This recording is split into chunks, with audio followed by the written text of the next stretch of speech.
The creator of The Mentalist seems to be bringing Commissioner James Gordon to the small screen.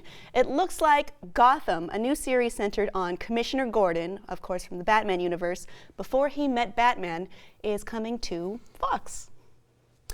Yeah, I mean, a lot of people were speculating that this was announced just to kind of take the wind out of the sails of Agents of S.H.I.E.L.D. It definitely was. Yeah, Agents of S.H.I.E.L.D., I'm sorry. And yeah, it definitely was. This, I guess, because of the success of Agents of S.H.I.E.L.D., like a lot of B-list stories have gotten greenlit. Like, yeah, people will tune in for a show about, you know, not the superheroes in a superhero world. So I guess that's a thing now that we'll see. That's the thing about S.H.I.E.L.D. is looks like right now none of those characters, except maybe one, have superpowers. So it's just like, let's explore these side stories, or let's explore the stories that well, the ones that we are allowed to air on TV, because of course there is a deal in place that Batman cannot appear in live action form on television, which is probably how the Arrow series on the WB came to be. Because like, well, we can't have Bruce Wayne, who's a billionaire playboy who's also a vigilante with no powers and has a complicated story.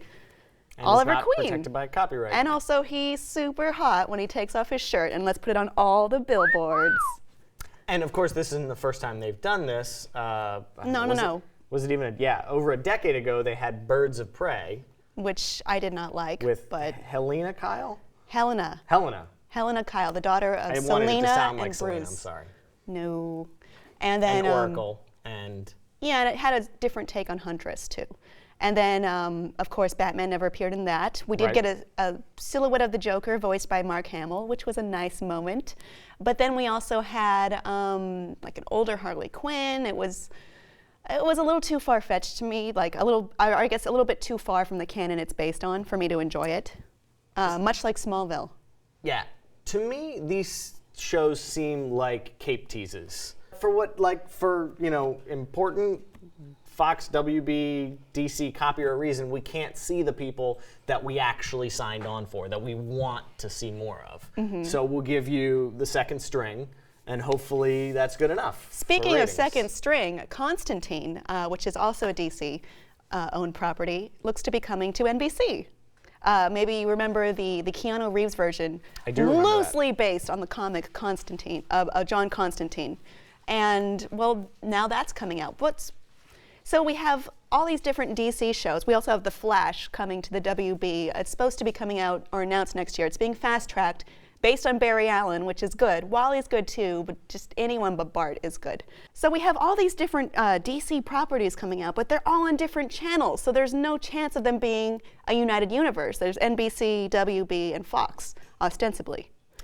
I feel like DC is sort of dropping the ball. Like, Marvel has crafted this like decade-long plan of like a dozen movies to build up towards the Avengers and Avengers sequels, and you would think that DC would have its act together for Batman and now Batman and Superman, eventually leading up to the Justice League, but we're kind of dicking around with the second string in television, and it's like, well, what are we doing I don't here, think DC? Flash is second string.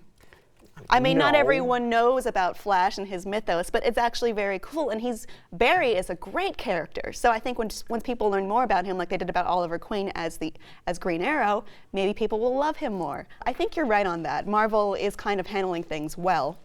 DC is kind of, it seems like they're trying to play catch up and they're not doing it that well. But it's always been like, I feel like Marvel does everything right for live action.